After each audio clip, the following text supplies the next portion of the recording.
Assalamualaikum warahmatullahi wabarakatuh. Kawan-kawan sekalian, ketemu lagi dengan saya Rizal Yub dalam channel Peluang Usaha. Saya sekarang sedang berada di sebuah tempat kali atau tempat rekreasi ya, menikmati pantai di sebuah sungai di Banda Aceh, tepatnya di Penayung. Ini adalah dibangun oleh Pemko Banda Aceh dan ini tempatnya sifatnya untuk umum, boleh diakses oleh siapapun.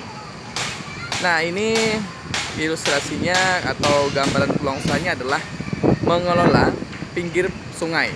Nah, sungainya ini dari mulai sini panjang sebenarnya kawan-kawan, sampai ke Aceh Besar. Jadi melewati Simpang Surabaya, melewati Lambaru, sampai Indrapuri, sampai Selimun. Cuman ya baru Banda Aceh yang sudah mulai melihat peluang usaha, yakni dibuatnya ya tepi-tepi pantai seperti ini, tempat rekreasi, sehingga nanti bisa muncul peluang-peluang usaha kuliner dan juga yang lain. Nah, mudah-mudahan ini bisa juga diambil oleh orang lain dari mulai Aceh Besar dan juga sekitar.